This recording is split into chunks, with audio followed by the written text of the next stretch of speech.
Want a cookie? Oh, I know you just ate, so you're craving something a little sweet. Besides, one cookie isn't gonna kill you. How about half? Just a bite? Bite it. Bite it. Bite it. Food noise isn't fair, but Mochi Health is. Your affordable GLP-1 source that puts you on a path to successful weight loss by quieting food noise. Bite it. Shh. Learn more at joinmochi.com. Mochi members have access to licensed physicians and nutritionists. Results may vary. Hello to everybody who likes turtles. It's Beautiful Anonymous. 1 hour, one phone call, no names, no holds barred. I'd rather go one-on-one. I think it'll be more fun, and I'll get to know you, and you'll get to know me. Hi, everybody. I know not everybody loves an intro. If that's the case, you're going to want to skip about 10 minutes, and that'll put you towards the beginning of the call. Thanks so much.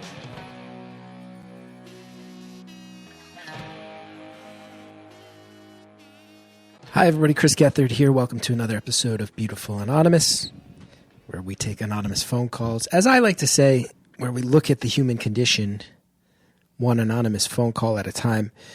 In a few moments, I'm going to tell you about today's episode. And I'm also, before that, going to try to sell you some tickets to some live shows. These are some very frivolous things. Our episode today is lovely. A lot of it is talking about kayaks and kayaking. And it's a good conversation. But the timing of when everything went down, I have a feeling if the call happened on a different day last week that we would have expressed I don't know. I can't put words in anyone else's mouth. I can tell you that I would have made sure I said the following. And I don't think this is going political. I think this is just being humane. I think if you really want to give this show any credit for having a sense of compassion, of ethics, of humanity, then it needs to be said. There's no world in which it's okay to have masked people rampaging through the streets of American cities, killing American citizens. And if that is too drastic for you to hear, or if that feels too political, I don't know what to say, honestly, at this point. Some of the moments I'm most proud of in the history of Beautiful Anonymous, you know, we talked with people in Charlottesville right after it happened. We talked to people during the George Floyd protests as they were unfolding. We talked with survivors of famous mass shootings. None of those were things that were engineered. As always, we mostly take random calls and see what we get. We have a voicemail line where sometimes people let us know if they're living through history, but it's always just real conversation. So while today's conversation is not explicitly about everything that recently happened, again, in Minneapolis, I would be remiss if I didn't just put out there that this show has always served as a bit of a witness to history, that some of it's real chatty personal conversations, but if you listen from the very beginning, I think you also hear how news and politics show up in the course of natural conversations. And therefore, I think it is not just, you know, my right as the host, but in some ways my duty to just say, what I see online discourse where people defend this, and what has happened? What has happened where we don't have accountability for things as simple as people getting shot and killed, and where even that can be an argument on the internet over the validity or appropriateness or whatever you want to say. I find, as always, more and more in recent times, internet discourse to be extremely disappointing and disconcerting. Luckily, when I talk to people in real life, it seems that people from many, many different corners of where whatever they think and feel in their hearts are looking at this one and going, this is awful. Masked thugs. Masked thugs running through our streets. We had to explain it to my son. He's 6.5 years old. He's old enough to ask what's ice. I've been hearing people talk about ice. What is that? I got to explain to a 6-year-old that we have a relatively recently formed branch of law enforcement that seems to have very, very few rules where people are allowed to mask their identities and come get people. And by the way, it's not just Minneapolis this week. I explained this. I live in New Jersey. Everybody knows that. I live not too far from a town called Morristown. In fact, I keep an office in Morristown. I was eating at a Friendly's in Morristown. My son had never been to a Friendly's before. He's sitting here having an ice cream sundae. He's having not just a cone head, a monster, some sort of monster-themed cone head they make now. The ears are Reese's peanut butter cups cut in half. It's adorable. He should be enjoying his first experience with Friendly's. And instead, he's telling me he's scared because he keeps hearing about ice. And what is that? And you can look it up. I have to tell him, hey, man, it's really bad what's happening. And here's a little bit of what's going on and why people are so mad. And he's saying, would they come for us? Mommy explained she was going to a protest that night. But if mommy goes to the protest, aren't they going to be mad at her? And I'm going, I don't think so. And then you can look it up. At the exact time that I was in that Friendly's, turns out ICE was on the streets of Morristown, scooping people up where I was eating with my kid at the time while he was expressing his fear. So for anybody who's like, I don't like when things go political on the podcasts. Well, I don't like when shit's knocking at all of our doors. It's knocking at my door. I bet it's knocking at your door too. And I'm happy to see so many people standing up and saying, enough is enough. This has to stop. And I really pray that it has a massive effect. And much love to everybody who's been affected in ways way more personally than I have been. Much love to everybody who's feeling stress, who's feeling fear, who's feeling anger. And like I said, I'm sitting eating in a restaurant in a town where a few blocks away, people are getting scooped up. And I'm telling my kid, try not to worry so much. If we'd driven down the wrong block on our way to this Friendly's, we might have seen it happening in that moment. This is real, everybody. So for anybody who's like, I hate when podcast hosts get on a soapbox about it. Well, who the fuck am I if I don't once in a while? For the things that really feel important. For the things that really feel like they matter. Okay. I also want to say thanks. I did an interview on a podcast called Good Ones. They took portions of it and turned it into a written piece as well. It kind of flew around the internet talking about the arts and artists and how the middle class is shrinking in the arts, much as it is everywhere else. I don't know about you. Is anybody else finding that they know more people who have been laid off recently than in years past? More feelings like opportunities are shrinking. That piece is out there. That podcast is out there. If you want more from me, and I don't know why you would. You already spend so much time every week listening to my dumb voice. But if you are looking for something else to listen to, people have been saying nice things about that one. And I'm always happy to stand up for artists. I'm always happy to try to put it out there. Here's where it feels like the pulse is at with things in the arts at any given time, because it's obviously a lifestyle that has meant the world to me, and that I feel like, the arts changed and saved my life. So I feel like I have to, and I'm always happy to put it out there. So thanks to everybody who's been saying kind words about that one. Okay, let's get into some plugs, which feel more frivolous than ever. More frivolous than ever. But I do need to mention at the end of this month, we'll be in Chicago on January 30th. We'll be in the Detroit area out in Hamtramck on January 31st. February 1st, Pittsburgh at Bottle Rocket Social Hall. These are all live tapings of Beautiful Anonymous. We're going to try to do 10 of these this year because it is our 10-year anniversary as a show. So again, if you're in Chicago, Detroit, or Pittsburgh, go to chrisgeth.com. That will redirect you to punchup.live/Chris Gethard. Buy your tickets. Come on out. We're going to have a party. Going to have a good time. Going to connect as a community, which feels really vital to do right now. Thanks so much. Now, let's talk about this week's episode. I love this one so much. The caller really tries to avoid making his episode about his passion for kayaking.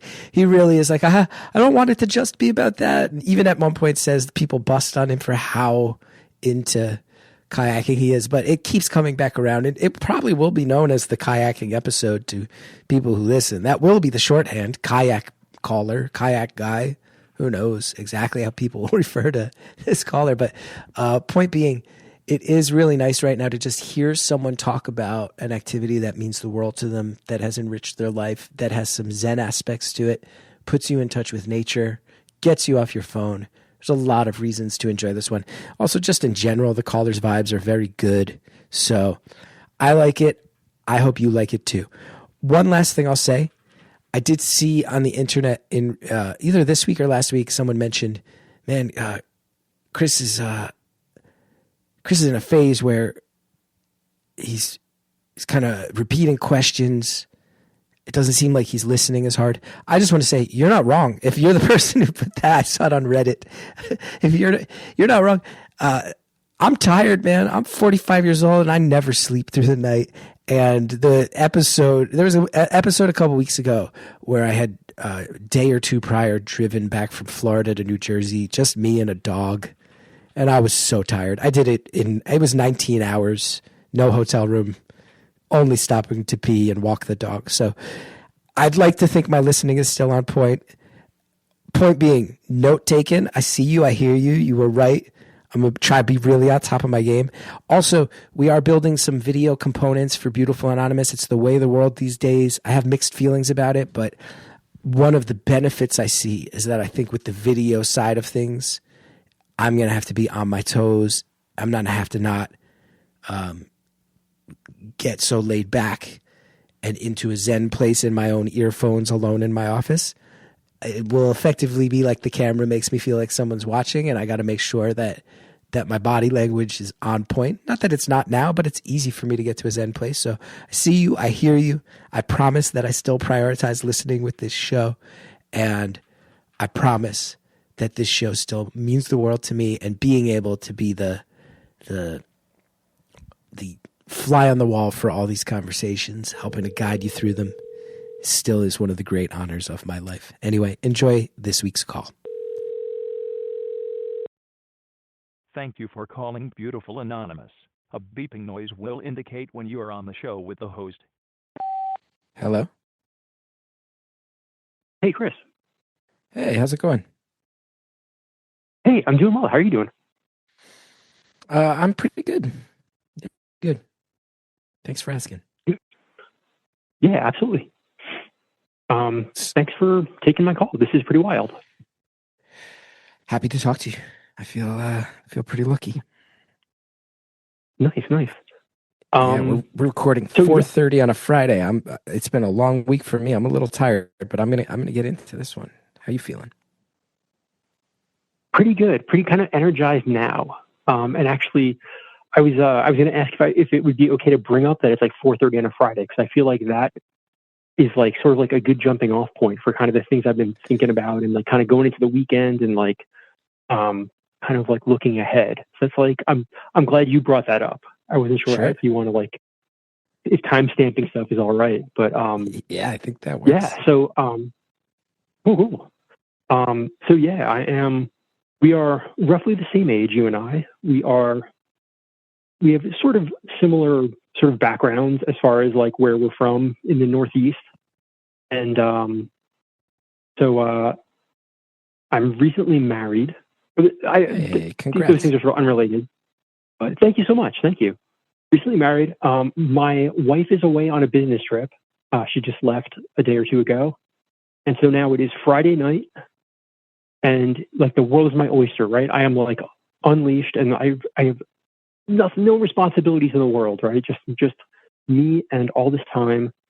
And I'm sort of it's got me thinking, about like, do I do the responsible thing and catch up on some work? Do I call up some friends and like hang out with some friends and like try to get friends together? And, I feel like there was a time when every Friday night you've got like a list of your buddies that are around. And now I'm kind of at that age where, you can't just call up somebody out of the blue. Everybody else is married or has kids or obligations. Yeah. And we all know the truth of what you're probably going to end up doing as a fellow guy in your 40s. Let's hear it. Nothing. You're going to here's the watch the Last Dance documentary on Netflix for the 4th time by yourself. That's how it goes a lot of the time for me. I've put together a to-do list, right? That like worst case scenario, I can do laundry, I can do dishes, I can put like a grocery list together because I got to shop and cook for myself for the next couple days. So like very worst case scenario, I can still scratch off a couple of things on that to-do list as like a fallback plan. And strangely, that might even be the more like rewarding plan for the night. But yeah, there's definitely some TV in there for sure. Yeah, I've had that experience many times. In my 40s, since my son was born, those are kind of companion time periods where you go, "Ooh, I finally got a night to myself," and I didn't reach out to anybody like a week ago. How's this going to go? Right.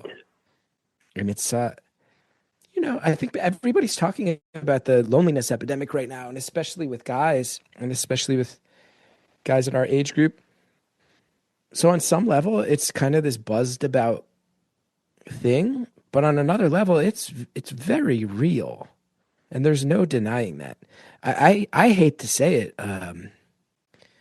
but I feel a pretty omnipresent loneliness that when I catch it, it's concerning.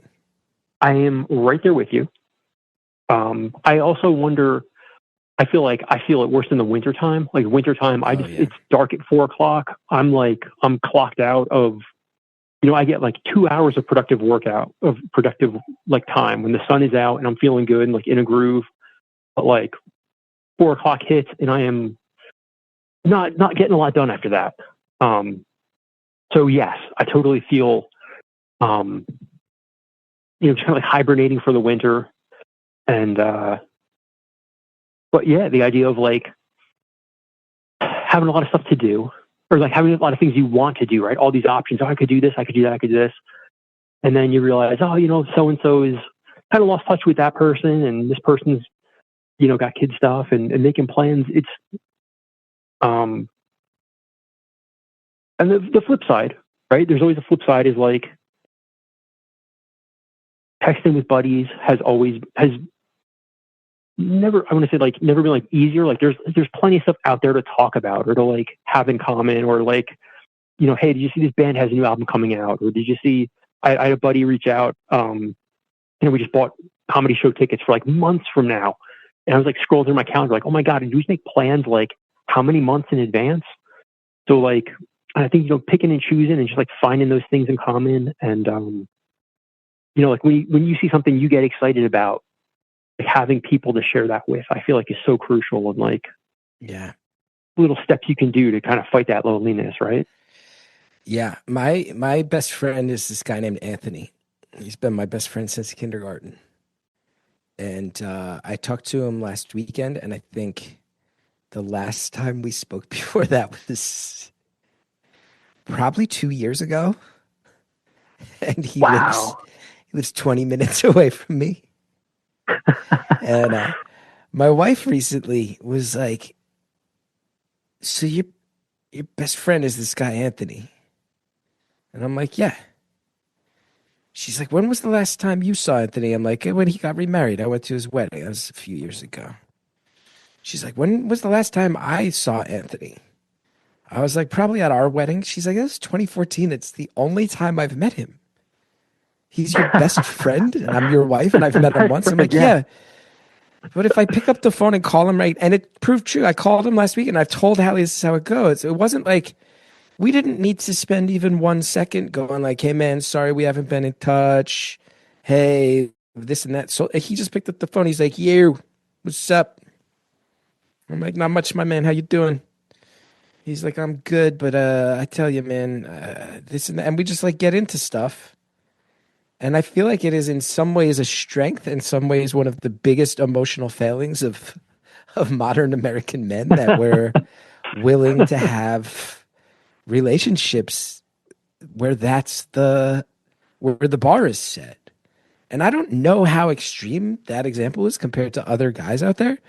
I think a lot of us have friendships like that where you're like, yeah, one of my best friends from college. I know I can call him if I need anything. And when was the last time you spoke to him? Probably like 7 years ago.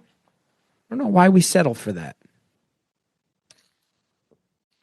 I'm right there with you. Like I have friends I invited to my, we were married not that long ago. Friends I invited to the wedding that I hadn't spoken to in forever.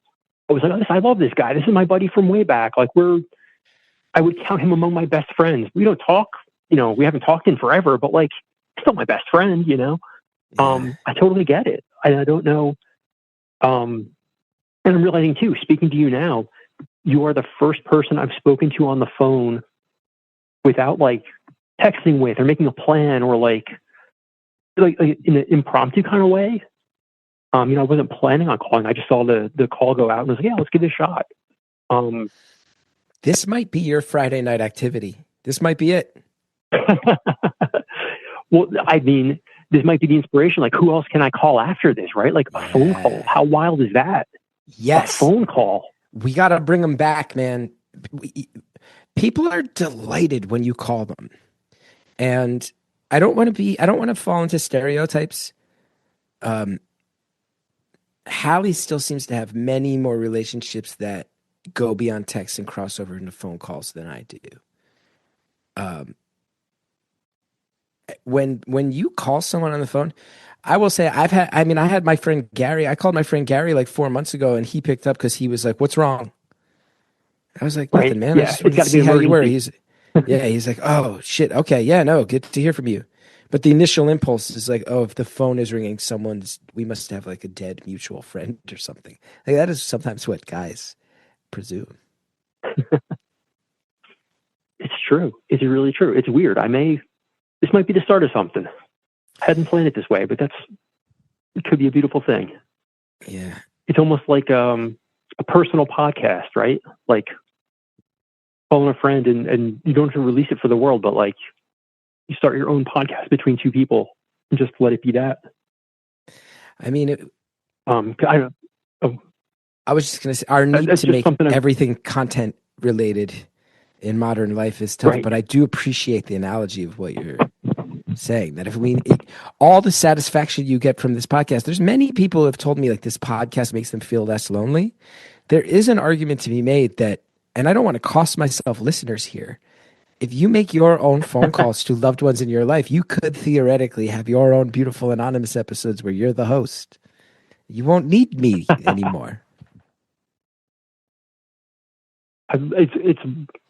It's wild and it's true. And I've been thinking a lot about the role as I'm sort of losing touch with friends. I'm now working from home, just seeing fewer people day to day, but I've got, an endless stream of podcasts that I listen to regularly, or, I watch people do performers on like Twitch kind of stuff, like people do like esport type stuff, and just have that in the background as just kind of background noise, listen to people play that and stream.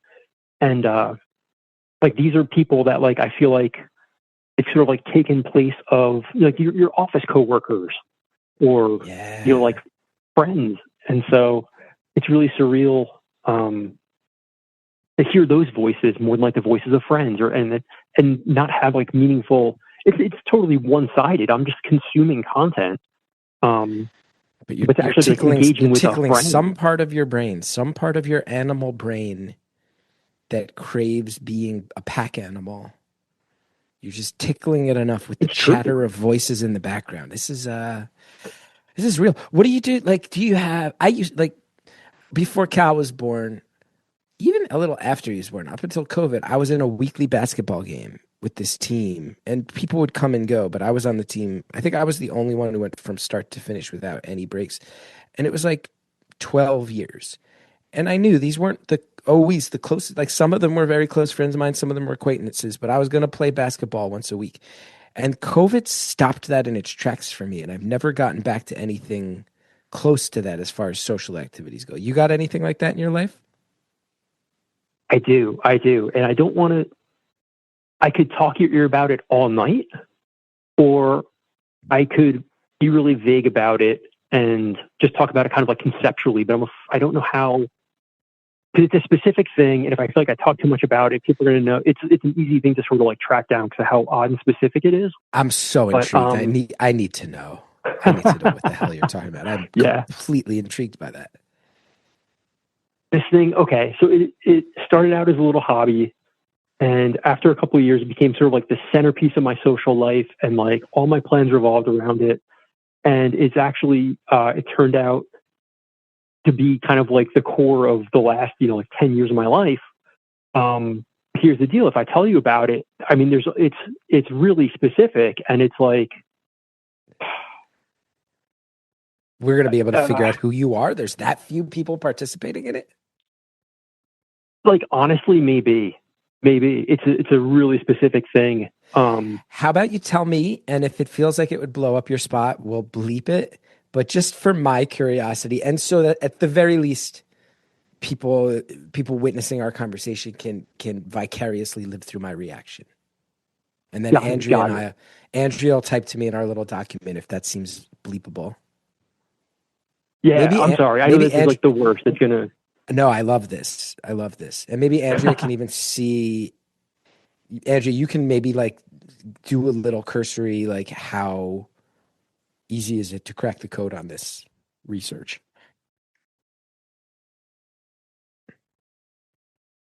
Okay. What are we talking? All right. We're talking. All right. So in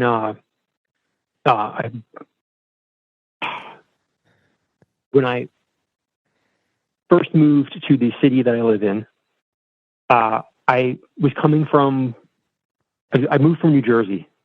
And back in New Jersey, my dad and I got into kayaking. And I moved to the city that I moved to.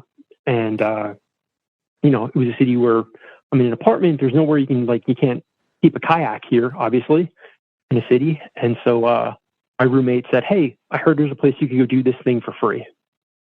And so we rode our bikes up to go check it out. And sure enough, you could sign a waiver and go out and do this activity. And I started talking to the folks there, and they said, and this is not kayaking? Hey, it's all... Yeah, it is. It is. I'm trying... Man, So it is kayak. I don't want to sidetrack this conversation. It's going to be... Shoot. Is it some ultra specific urban kayaking type thing? Well, there is, I'm going to tell the whole story. I feel like we're going to have to not like cut this all out, but like, so went to this boathouse, got talking to the people there, and it was all volunteer run. And so it turns out, so I started volunteering there. And I'd go back there every week and just help out, and wind up volunteering there. And eventually, after 4 years of this, they said, "Oh, you can keep your kayak here." And so that's great. After 4 years, that's amazing, cool. I'll go get my kayak and bring it back. And a week or two later, the president of the organization says, "Hey, like, bad news. We're going to relocate this boathouse. Our lease is up. We got to move." And one of the other volunteers says, "Hey, what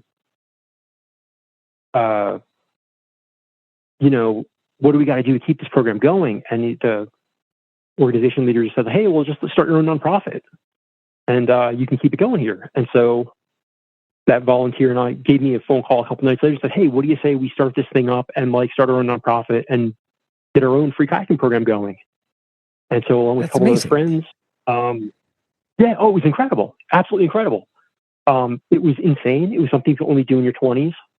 It's the ambition and like absolute sort of like tenacity that, I'll say that other volunteer who like spearheaded the whole thing was absolutely incredible. And then, when we had other people, obviously, it was a four of us that got together and did it, but she absolutely led the charge and it was incredible. And so we wound up, getting the permit to keep the program running. And so for the last now, over 10 years or so, every single weekend, that's where we've been, running this program, giving away free kayaking, serving like 10,000 people every summer. And that's been like the core of like so much of my social life, so much of my friends, so much of the people I've met. I wish I had something like that. I wish I had that in my life. That sounds awesome. It's incredible. It's absolutely incredible. We need to bleep that. I imagine that's vague enough that we can keep it if you're comfortable. Okay. If that's not crazy, I feel like it's such a specific, odd story. There's got to be enough altruistic kayaking programs in the world that no one can isolate you as an individual, I would have to imagine. We're going to pause there. Andrea did a check and said she was able to find a handful of altruistic kayaking programs. But also, this is coming from Andrea, not me. Please remind people to be cool and not try to figure it out. Well said, Andrea. Everybody be cool. Respect the anonymity of kayakers everywhere. We'll be right back. A new year, colder days. It's time. This is the moment. Make your winter wardrobe deliver for you. If you're craving a winter reset, start with pieces truly made to last season after season. Quince brings together premium materials, thoughtful design, and enduring quality so you stay warm, look sharp, and feel your best all season long. Quince has everything you need: men's Mongolian cashmere sweaters, wool coats, leather and suede outerwear that actually hold up to daily wear and still look good. Their outerwear is especially impressive. Think down jackets, wool coats, Italian leather outerwear that keeps you warm when it's actually cold. Each piece is made from premium materials by trusted factories that meet rigorous standards for craftsmanship and ethical production.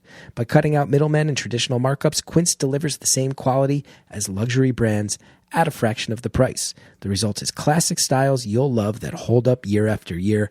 And I'm telling you, you've heard me talk about my Quince sweaters for years. They do hold up. They are great. And recently I bought a corduroy jacket, loved it so much that I instantly bought a second one in a different color. I'm so thrilled with everything I get from Quince. It all looks good and it holds up great. So go ahead, refresh your winter wardrobe with Quince. Go to quince.com/beautiful for free shipping on your order and 365-day returns. Now available in Canada too. That's QUINCE.com/beautiful. Free shipping and 365-day returns. Quince.com/beautiful. Delete Me makes it easy, quick, and safe to remove your personal data online at a time when surveillance and data breaches are common enough to make everyone vulnerable. It is easier than it's ever been right now to find personal info about people online. Your address, your phone number, family members' names, it's hanging out there on the internet. This can have actual consequences in the real world. It makes everyone vulnerable. With Delete Me, you can protect your personal privacy, the privacy of your business. You can protect it all from doxing attacks before sensitive information can be exploited. I have mentioned it 100 times and I mean it every time. I've lived very publicly. I've made a lot of work that has a cult following. There's been a handful of times where things have gotten parasocial and crossed some lines to the point where I had people in my life reaching out to me. Hey, have you seen this? It seems like this is, you're going to be be aware of these posts this person, these people are making about you. And I realized, man, privacy is out the window in the modern day. Delete Me helped me claw back some of my privacy. And it made me feel like I was protecting my family, protecting my home. It really took a weight off the shoulders. And every time I get one of the periodic Delete Me reports, I open it up and I see they always go back, double check, make sure that anything that's being re-added, they pull it back down. They got your back. They got your family's back. They got your business's back. And I've seen it personally. They do a great job. Take control of your data and keep your private life private by signing up for Delete Me. Now at a special discount for our listeners. Get 20% off your Delete Me plan when you go to joindeleteme.com/beautiful and use the promo code beautiful at checkout. The only way to get 20% off is go to joindeleteme.com/beautiful, enter the code beautiful at checkout. That's joindeleteme.com/beautiful, code beautiful. Thanks to our advertisers. Now let's get back to the phone call.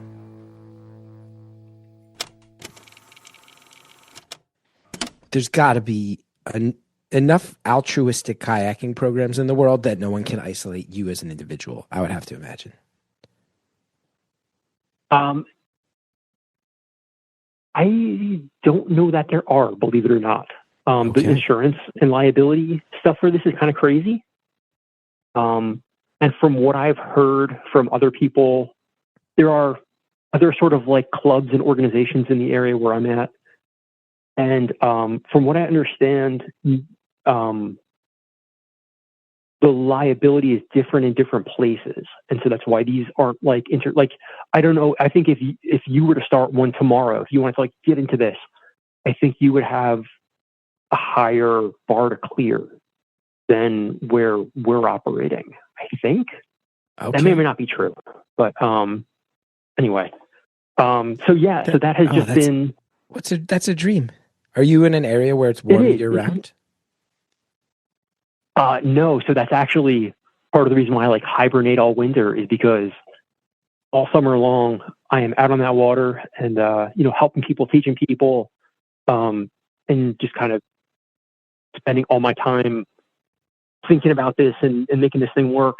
And then in the wintertime, it's like kind of my time to kind of just not have to worry quite as much, not to coordinate so many things, not to go so crazy with things. And then, but also kind of lose touch with the folks that you see every week or that you catch up with on the, like on a weekly basis with the other volunteers. It sounds like 3 seasons of a year, you have a thing that gives you a real sense of purpose, and then winter shuts down not just the physical activity, but on some level, that sense of purpose that it gives you and that sense of community it gives you. Oh, absolutely. Absolutely. And it's all those things. It's wild to have, this goofy hobby just like be the thing that my life revolves around so much of the time. I think it's an awesome hobby. I own a kayak. Thank you. That's very out of character for me. Do you me. really? Right? That's shocking. Wait, how did you wind up with a kayak? Well, yeah. I don't want to say too much, but basically, I can say this. When I moved to New Jersey, I moved to an area that is like it sounds like you grew up in Jersey, so adjacent. Yeah. Like a lot of people think of Jersey as all suburbs and kind of like a semi-urban, like what you see in The Sopranos, those neighborhoods. And I actually grew up in areas that The Sopranos filmed in and are set in. So my whole life growing up in Jersey involved that stereotypical houses close together, kind of like working class, middle class housing that people see on The Sopranos. But now I moved back. You can vouch for me. There's vast areas of Jersey where you're out in the woods, you're out in the sticks, you're out in the boondocks. And I live in an area where we just have a lot of access to the state parks and we have a lot of access to nature. And my wife loves nature. She loves it so much. So there's a kayak. We own a kayak. There's enough kayaking that happens. We are close enough to places where you can kayak that it made sense for us to own a kayak, I guess. So now we own a kayak. You would never guess that I owned a kayak, right? I'm not I don't have a kayak personality at all. Let me tell you, the kayak personality, it's an eccentric crew of people that are super into kayaking. I don't fit any of thing. If you had to make a checklist of the top personality traits you run into as an avid kayaker, I bet I don't hit any of those buttons.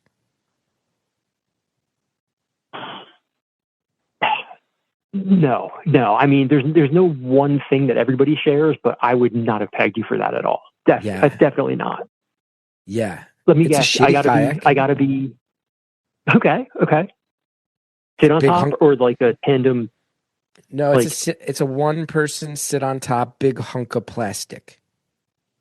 okay, nice. And it's real hard to tip over. I gotta ask you this. I would be like neglecting my duties if I didn't ask you. Okay. You got life jackets for everybody? For the kids, not for the adults. For the kid. And I'm not Get a them good for the enough adults, man. I'm not a good enough swimmer to fuck around like that. Who am I kidding? If I fall off a kayak and that's how I die, I'll be so mad. I'll be so mad. I don't want to die in a kayaking mishap. It is my biggest pet peeve.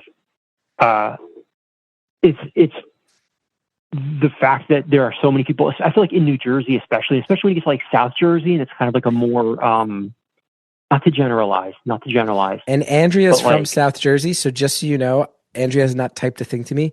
Andrea's ready to be mad at you for whatever is next, because South Jersey people do get. You got to. Andrea just typed "tread lightly" in all caps. I've got family down there. I'm only speaking from the people I know, so maybe it's not or I feel like it's a fair generalization that the people I speak with or the people I've met via kayaking that are from South Jersey, there's kind of a more sort of very like they're coming at it from a different angle. I feel like there's sort of like a professionalization. A professionalization of what? Where Yeah. people like kayaking skills and sea kayaking and getting all the right gear and being a pro and whatever. Whereas the South Jersey vibe is very much like, I picked this thing up at the Tractor Supply store and like it's a toy. I love it. I think you're right. But I also think South Jersey and Philly, and yeah, always have to be careful talking about Philly because Philly people are always ready to fight somebody from North Jersey or New York. But Philly and South Jersey people, there's a real, not politically, but lifestyle wise, like there's a real libertarian streak to those areas of the country. Oh, people for sure. People will be shot. Philly people aren't interested in the rules. South Jersey people are not interested in the rules. They want to find a kayak at a flea market, not even check if it's seaworthy, throw it in some fucking creek in the middle of the Pine Barrens, take off, not bring a cell phone to call anybody, probably not even put on fucking sunblock, not even put on like sunblock for the day, and just fucking go have fun and throw down and the rules be damned. Right. That Andrea's mad and Andrea's accusing me of baiting her specifically. But Andrea, if you want to sit here and tell me no, Philly people are actually like super conscientious and safety focused, you and I both know you're lying, Andrea. You and I both know that would be a lie. Philly is fun and throws down hard, but Philly asks for forgiveness, not permission. I'm just glad you're the one that went that hard on Philly and not me. Philly's Andrea great. can direct all of her. Yeah. It's I have thoughts about it. I'm not going to get into Philly, but I do think that Southern Jersey folks do not have the appreciation or the respect for the life jackets that they should. So I hope you do. That's like you said, it's a real crummy way to go out is in a kayaking accident. It's because if you went out in a kayaking accident, which is less likely because you're real into it, but at least you'd go out doing something you'd loved. I would go out doing something that I occasionally do because my wife loves it and my son gets a big kick out of it. And I do actually, I'll say this. I don't want to be dismissive because I'm not really a kayak guy and I don't have a kayak vibe, but I will say, having done enough of it now that I live in a more nature-driven area, like at least a few times a year I find myself in a kayak now. There is something specific and particularly calming about kayaking that is different than jumping in. Kayaking around a lake is different than jumping in a lake and swimming, and it's different than being in a canoe with other people. It's different than paddle boarding. It's its own thing, and I'm not sure exactly why, but it feels like it's an attainable thing that amateurs can do, but the better you get at it, the more you can feel that freedom to sort of go where you want and see something interesting and head in that direction. And there's a real freedom to it that I've come to love. All self-deprecation aside, I do understand that it's kind of a vessel that entry-level people can have fun with, but that as you get more and more comfortable, you're like, ooh, let's go. I think I saw a blue heron land over there. Let's paddle that way and just see what the fuck is up. It's absolutely that, and people. I feel like everybody comes to it with their own. Are you in a kayak because you like bird watching? Are you in a kayak because you like nature? Are you in a kayak because you just want to relax? Like, there's so many aspects to this sport. And there's some people, I want to go whitewater, or I want to go out in the ocean. I want to get from point A to point B. Like, I want to fish. Like, everybody's got their own kind of angle on it. But yeah, I feel like relaxing is a huge part of it. It's like a vacation every time you get in one. It really is. I'm going to piss off some other people too. In many ways, kayaking strikes me as fishing without all the boring aspects of having to actually fish. If you're in still water, you know what I mean? If you're just like, I just want to experience this, feel in touch with nature, feel in touch with water, chill, relax, and let the calm and tranquility of this wash over me. A lot of people point towards fish with that. And I'm like, yeah, but then you have to carry around fishing gear and torment fish. This is like fishing without the need to fish. You still get all the Zen aspects of communing with water. It's also kind of like hiking without the work. If you're out in nature and getting from point A to point B, but like a little more casually. Hiking, man, my wife loves hiking. And we live in an area where there's a lot of good hiking. We're a short drive from some really great hikes. And it truly bums her out that I can't figure out how to get on board. Truly bums her out. And I get it.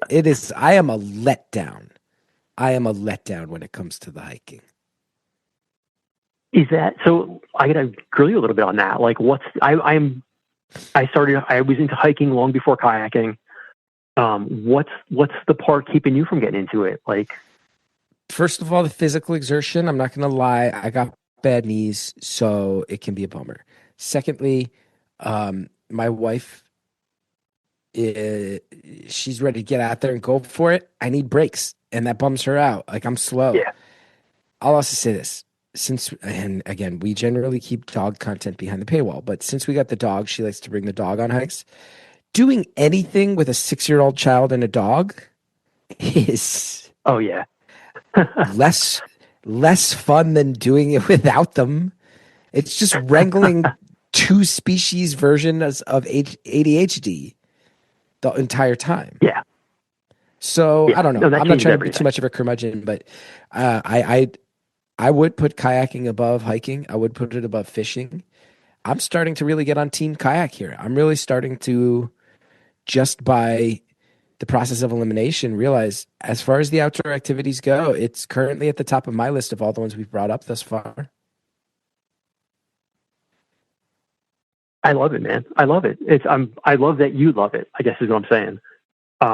It really is. It's a thing that I guess too, that's part of why I got super into it. Cause again, I grew up in Jersey. There was plenty of places to do it. When I moved to where I moved to, it was a quirky, odd thing. Like, I couldn't believe that there was actually like a community here that was like into it. And, like the idea of like volunteering, spending time to kind of like share that with other people has been super fun. And so like that enthusiasm that like, like even just talking to you now and like you realizing how much you enjoy it. Like, that's such a fun thing to be able to share. Yeah. What are the other kayaking people doing on a Friday night in the winter? If you're lonely and bored with the night off, where do your kayak friends just disappear outside of the context of kayaking? Are they kayak only strictly friends? I'm getting better about that. believe it or not. When years and years and years ago, when I first started out, it was very much there was like a hard kind of like I see them there and that's that. But and I made a couple of friends through that. But there was definitely like a kind of like a separation of kind of like those friends and like the rest of my other friends. But no, as this has become like a bigger part of my time, those I've definitely had more people crossing over into like, you know, people like true friends. And in fact, I'm seeing some of them later this weekend. So, Okay, you so know, you that's already have definitely, some, yeah, there's definitely you a got social kayak aspect. friend time Yeah. on the schedule, and that's not going to solve the Friday night conundrum. Yeah. Conundrum. I don't know. It's, When it's true. when you know people specifically through kayaking, which is a hobby that has gear, outfits, and very specific locations. Yes. What's it like the first time you all are like, you guys want to just like meet up at Chili's? Is it weird? Well, the craziest thing is nobody recognizes each other. Or if Yeah, you meet up, I you know, bet. coming from work or something where everybody's like professional, if you look around and go, who are these people? Like you thought you know them for the last 10 years. And like suddenly everybody's got their shirts tucked in and their hair done and like makeup on. Like what is going on? Who are these people? Yeah. But it's been really cool. It's been a pleasant surprise. Nobody's turned out to be like, you know, nobody works for like, you know, arms manufacturers or like, you know, doing animal testing or anything. Yeah, not too many evil villains amongst the kayaking enthusiast crowd. You're not like Thankfully, you're no. not sitting down and finding out that it's like, oh, I just signed up to be an ICE agent. Like not so much with the kayakers. No, thankfully. I think too, just it's an interesting cross section because it's not just kayakers. There's some people that are there for the sport. They're interested in the hobby. And there's some people that are just there. They're just looking to meet new people and volunteer and kind of give back. So they're interested in like the volunteer portion. They're not even really that into kayaking. They're just looking for a place to go and meet people and like spend time with cool people and like make new friends, or maybe they just moved to this area and they're looking to like just kind of get to know people or get to know the area. So it's a really lovely cross section of people that are equal parts altruistic and then into paddling around. Well, I gotta say I love that, and I love that we went down that deep rabbit hole of hearing about it. It sounds like a lovely gang. And to sort of have your social life in a way defined by an activity that's not year round is brutal. Why do you think, let's get back to the broader questions though of tonight. You're in your 40s, not sure what you're doing on a Friday night on your own, not even sure how to figure out what to do.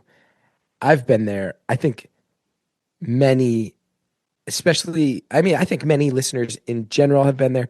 And I think many of the guy listeners are hearing us have this sort of like shrugging of the shoulders at like, yeah, you hit a certain age as a guy and you just kind of are lonely and antisocial and you have to really fight against it harder than any of us thought. Why do you think that is? Why do you think when you hit a certain age, especially as a guy in America, that something about our brand of masculinity makes us so resigned to an increased sense of just kind of having these feelings and being okay with them? Like, I don't want to just keep saying loneliness, but the only other, I don't know, I don't want to put words in your mouth. The only other word popping into my head is like, I've definitely had some nights where I can't find anybody to hang out with and I had the night free and I was excited. And I just kind of wind up feeling like a little silly or even pathetic, not in like a depressed way, but just like, all right, I guess I'll watch the first episode of Game of Thrones again and see if that show holds up. And I'm just like, this is just what it is to be me at this age. Why do you think that is part of where we're at, especially with masculinity right now? Where do you think that comes from? I'm feeling it not as much from the masculinity side as much as from like the age side. Yeah. And I feel like, 20 years ago, I was hanging out with all my coworkers or, my buddies from school or from, I had a group of people just, just like a geographic thing. You know what I mean? Like people were never that far away. And so to get together was never a big deal.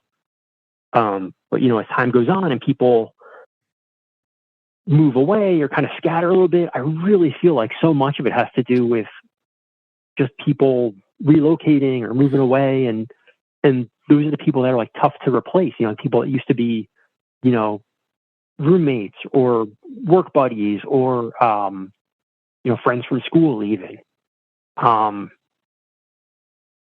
So I feel so much of it is that it's just like such a, you got to plan a train ride. You got to plan a commute to go see somebody. What's the age you think it kicks in? What age were you when you realized like, oh, making new friends feels way more impossible than it used to? Because college, it was not a problem. Post-college years, it's not a problem. College was great. Yeah, college is incredible for social interaction. Early professional years, I feel like most people would say like, oh yeah, no, you're excited. You mean like what age is it when you're like, it's more of an age thing than a guy thing? I respect that. What age did you turn around and realize, oh, I no longer know what to do on a Friday night by myself? I'm going to say somewhere mid 30s, I'd say it kicks in. Mid to late 30s. Yeah. Is where, that's where, and I also, I mean, no coincidence, like, I feel like the pandemic just like put everything on hold too. And I'm still feeling like so much of the isolation is left over from that. Only because just like personally, you know, going from working remotely, I've never been like back to an office. So working like remotely all this time. And it's getting to the point where I'm feeling a little, not like silly, but like almost like embarrassed to admit that. Cause I feel like everybody else is kind of over that and sort of like moved on. They're back at work, making new friends, got their new office or whatever. And it just feels, I feel like I'm looking forward to kind of like that sort of like rebound still all these years later.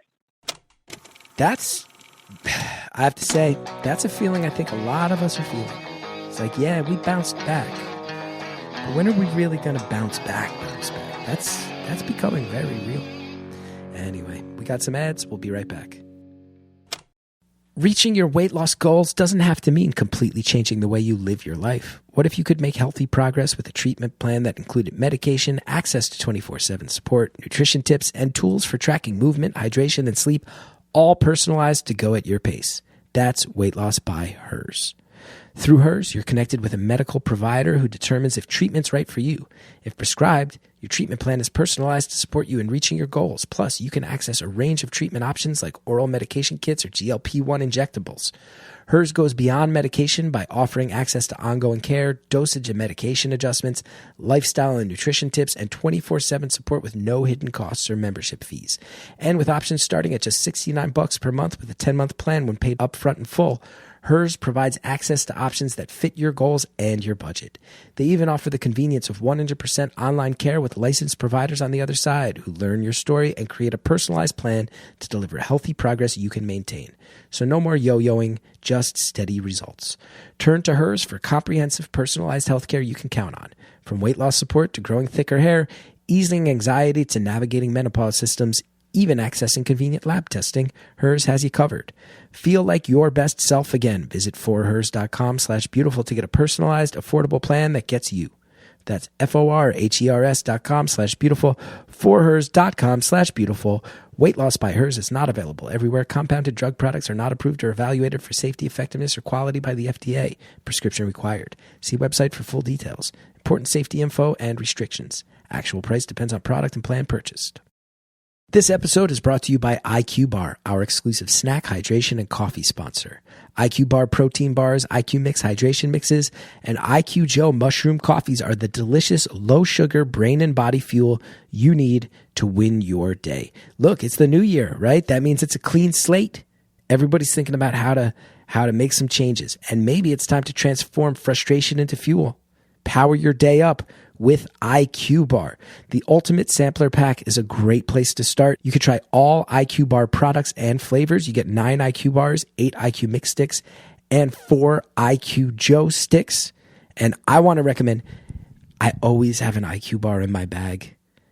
It's a great, smart snack choice. Gives you a lot of healthy stuff. So much better than grabbing junk food while you're on the go.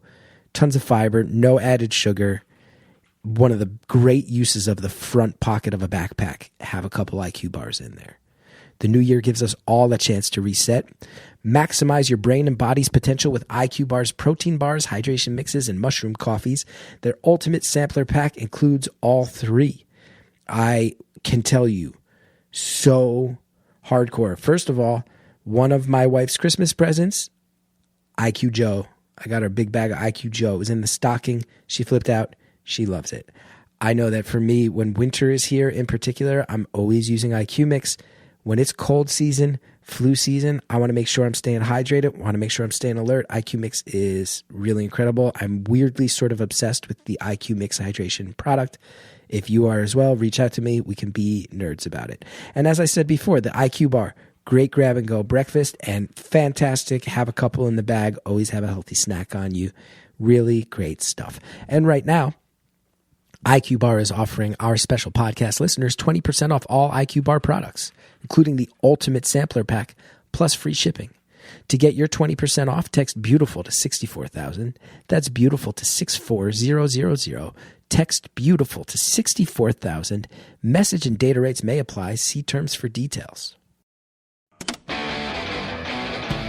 Thanks to all of our advertisers. Now let's finish the phone call. I feel like I'm looking forward to kind of like that sort of like rebound still all these years later. Mm-hmm. Mm-hmm. I know for me, there's two things coming to my mind right now. One, I've got a neighbor named Jason. His wife is a pretty frequent listener to the show. So hello, Lauren, if you're hearing this. Jason lives 3 houses down the road from me. As soon as we met, before they even moved in, when he was looking at the house, he pulled up and asked me about the neighborhood. I was walking outside and I saw he had tattoos and I was like, oh man, this guy would be good for the neighborhood. And he moved in. He loves comic books. He loves Star Wars, goes to toy conventions with his kid. Like we have a lot of things that we both share. Very frequently, he will send me memes on Instagram of like, hey, look at this thing from our childhood reimagined, or the Star Wars behind the scenes footage you never thought you'd see. Like he gets it and he makes these efforts. We text about stuff. There's also been times like my basement flooded. He showed up and helped me. And when I tell you that we went once to a nearby comic book convention together with our sons, and we've lived down the block from each other for roughly 5 years now. And that's it. And we can't seem to get over the hump. And just recently, he wasn't home, and I asked him if he had a wet vac because my basement flooded again a little bit. And he was like, yeah, here's my garage code. And when I went in his garage, he was like, you got to cut through the basement to this utility room. I was like, oh, you got a ping pong table. I love ping pong. Like when you're home, man, I'm going to beat your ass at ping pong. And he was like, okay, ha ha ha. And then the other day he texted me, hey, my wife and kid aren't home. If you're around, you want to play that ping pong game? And I was like, oh, I'm not home. I'm visiting family for the holidays. Like that, it feels sad. As I describe this is a sad circling of a friendship that has not happened in 5 years and isn't going to happen. I have another one where I got asked to host a fundraiser for my kid's school. And I had a lot of fun because for a couple years, people were like, would you ever host, like everybody in this small ass town I live in figured out I was a comedian, and some of the people from the PTA, would you ever? And I'm like, yeah, tell me what you want me to do. Like, I'm not beating down the door to do it. And then I made a whole bit of like enough people asked me, and then it never happened, that I started to get insecure. Like now I can't get booked at an event to host a fundraiser for a kid's school. And then I was like, I know all of you gossipy people in this town know what I do for a living, and none of you actually ever have talked to me about it. And they all started clapping because that was true. And then this one guy in town one day, I was at the recycling, DPW, throwing out the recycling, and he pulled up behind me and started flashing his high beam. So I pulled over, and he was like, hey, I was at that thing, and I actually want you to know, like, I like your stuff. I knew about you before you moved to town. I'd love to be friends. You want to get lunch sometime? We took each other's numbers. I've now texted him at least 4 times about, hey, let's get that lunch. And it never works out. And I think that's pretty representative of attempts at friendship in your 40s. I don't think I'm the only guy, certainly, and maybe person in my 40s. There's other people hearing this right now, like, yeah, no, it's something about making a new friend after you're like 38 feels fucking ridiculous. I'm going to make friends at 38 years old? This feels fucking silly, but I don't know why. Because I desperately need it. Desperately. I'm lonely all the time. Yeah, I don't know who first said it or if it was a movie or something, but somebody said, like, video games are perfect for guys because they can both sit facing the same direction, sort of parallel, looking at something else, and then finally have a conversation with each other. Yeah. And that's sports. And like that we can't sit. Lawn care. Yeah, or sport. Yeah. But the idea that like, you need this other thing to be doing while the friendship happens. Or like to build the friendship, that if you just kind of like you said, like go like head on and like make an effort or like try to just like make have the friendship be the focus of the thing. Like it just doesn't take. You wind up with like the false starts or like I don't know, there's something about it where you got to be sitting side by side, looking at something else. And then the friendship kind of comes along accidentally. I don't know. Yeah. No eye contact, nothing emotional. Yeah. Right. Yep. Let's Bring not the basketball hoop. You got to be able to like. Yeah. Throw a thing. If we can be throwing something, that would be good. I remember when my son was real young, one of our neighbors brought his kid over for a play date, and my neighbor wound up staying. And the kids were like, I think doing like baby Legos or something. And then me and the dad effectively had a play date. And we wound up, he brought to my house, another grown man, this ball that has a switch that when you charge it, it has a fan inside so it hovers. And he brought it in case the kids wanted to play for it. And then me and him just played with a hover ball. And I was 42 years old at the time. And it felt so good. We've never done it again. We've only hung out socially one time since then.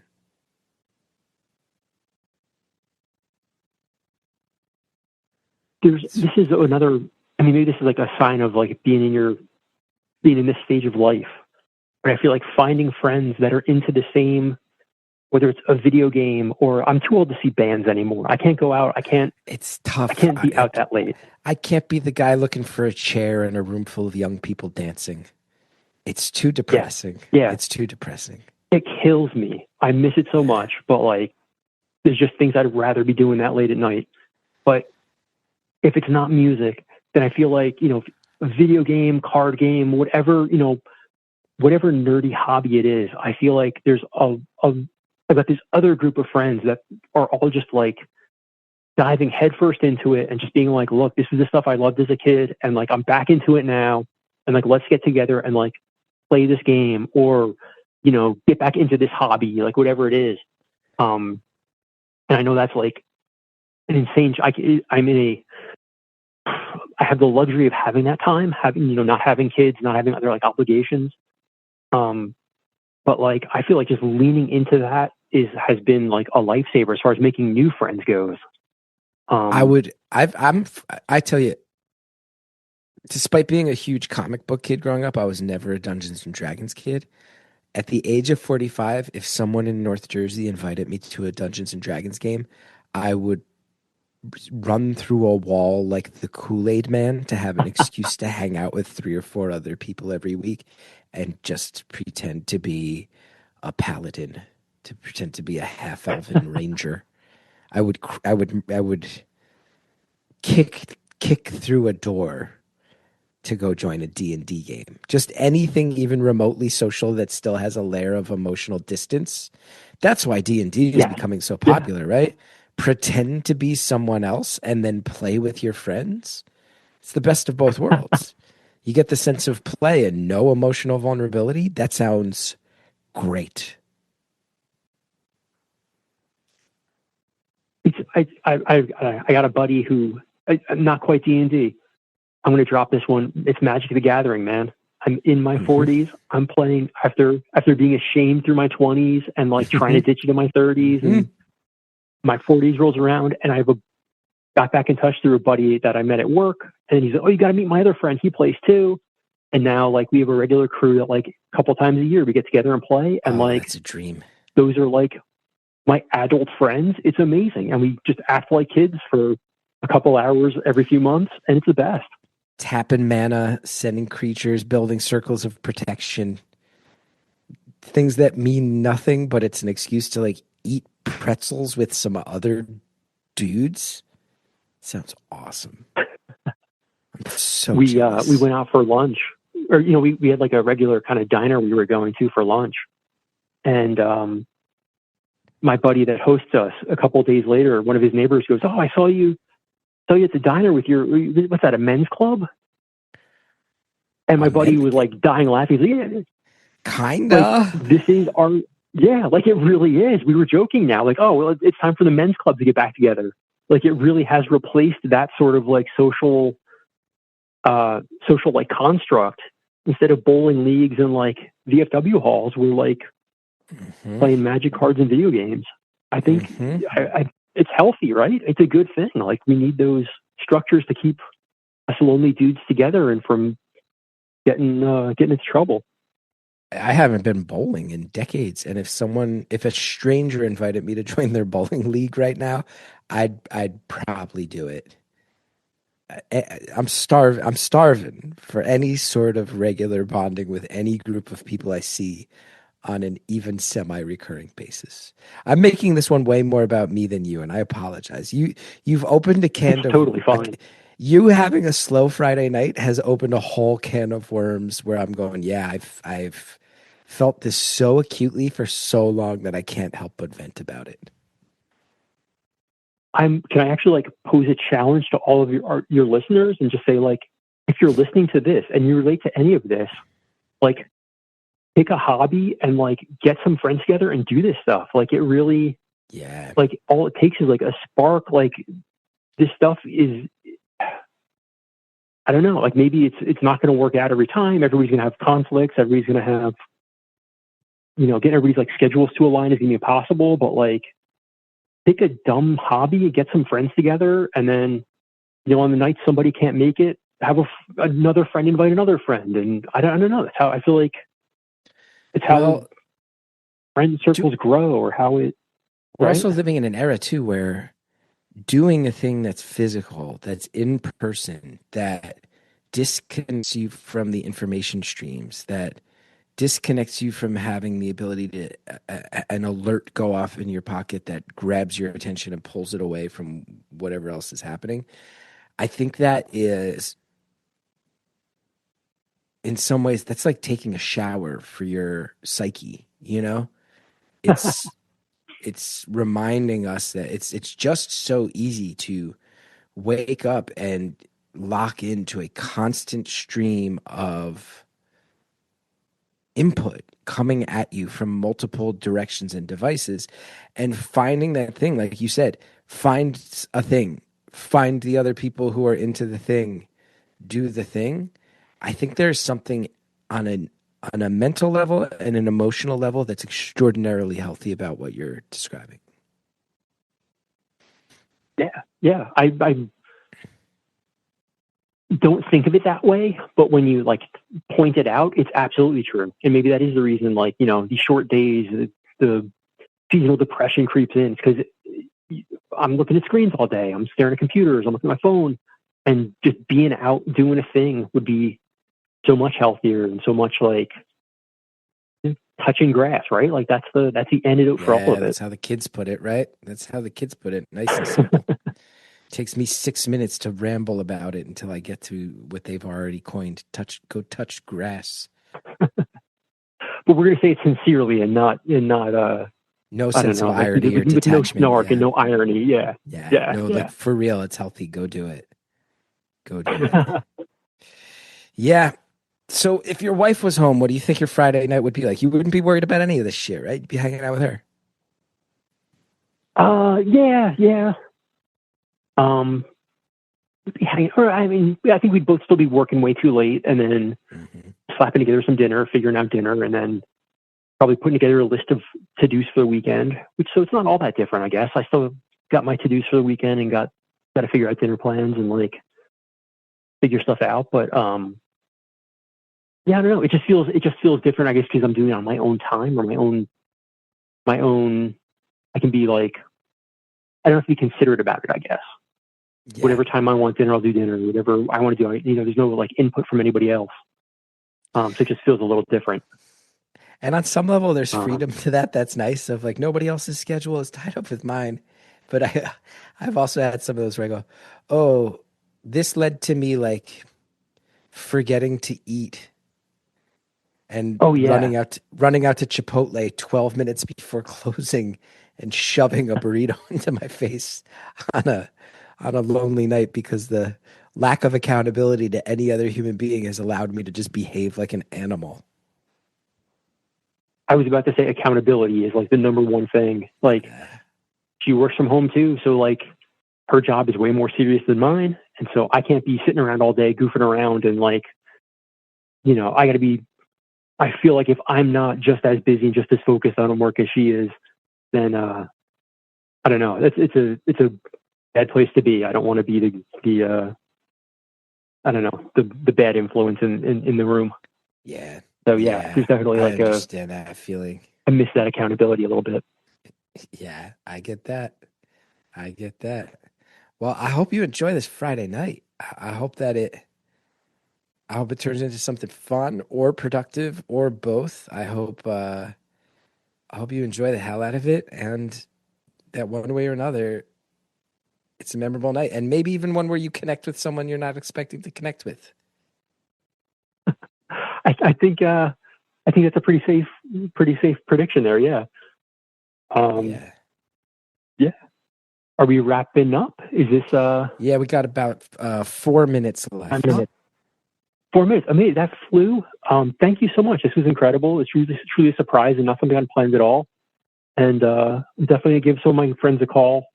I feel like this is for as much kind of as I was encouraging other people to do the same. I think I'm gonna take a little bit my own advice and catch up with some old friends and see if that doesn't make me feel a little more, give me a little more direction for the weekend. I love that. Now, on my end, as somebody who owns like a very basic kayak, like a cheapo entry-level kayak, what's the simplest kayaking gear I can get outside of safety equipment, which you've mentioned? What's the gear that will just increase the pleasure of the kayaking experience that a total amateur might not realize? Your kayak itself is probably fine. Invest in an expensive paddle. Get a nice, comfortable life jacket so you wear it. It's easy to wear. You want a nice life jacket that's comfortable that you're going to wear it every time. But if you get a nice, expensive, invest in like a lightweight paddle, it's just gonna make your life easier. And it's gonna upgrade the boat more than like spending more money on the boat would be. If you got a boat that you're happy with, the new paddle is gonna make your life so much better. And then think about gear is not so important. Technique and form. There's a million videos online and this and that. I could talk your ear off all night about technique and stuff, but torso rotation and a nice light paddle, focus on those two things, and it's going to change your life.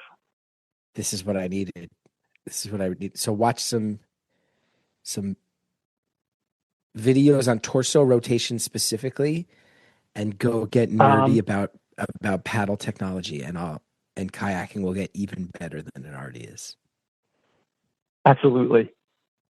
I love that. And then practice your self-rescues too. Practice rescues. Practice tipping your boat over and getting back in. Makes it way more fun because when you're not afraid of falling out, like you can just enjoy it and relax a little bit and not have to be stressed out about what happens. I love that. So put in the work, do some drills, be ready for danger should it strike. Yeah. Nice lightweight paddle, spend a couple bucks. Torso rotation. Yeah. That's such specific advice that I think I might actually follow through on it when I get back into the kayaking game. Yeah, you shouldn't feel it in your shoulders. You shouldn't feel it in your elbows. You're using your big muscle groups, your core, your back muscles. Those are the big ones you can paddle with all day. If you're just like paddling like an arm bike, you're gonna burn out your biceps. You're gonna be tired. You're gonna be sore. You're gonna get blisters on your hands. You want a nice loose grip.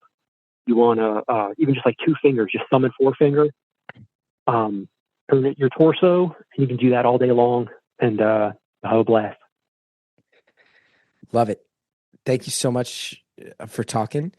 We're going to say goodbye to everybody on the free feed. If you're down to hang out, though, we're going to do the 5 questions behind the paywall. Does that sound okay? Absolutely.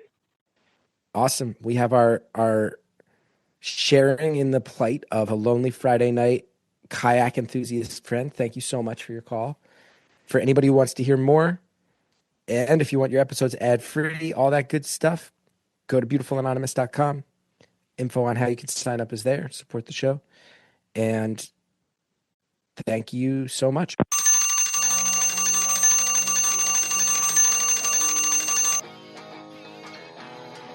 Caller, thank you so much for your call, for your thoughtfulness, for your laid-back vibes, and for sharing your passion with us. It's very cool of you.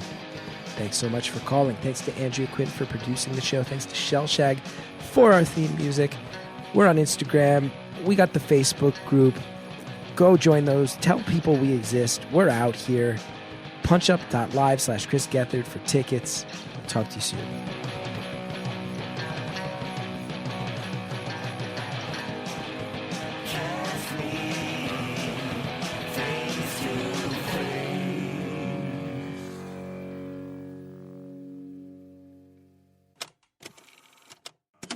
This week on Beautiful Anonymous Plus, here's some of what you'll get from the 5 questions. What's your favorite critter to run into while freshwater kayaking? Ooh, that's a great question. I've got a great answer for you. It's the oyster toadfish. The goddamn oyster toadfish. If I've heard it once, I've heard it 1,000 times. The majestic beauty of the oyster toadfish.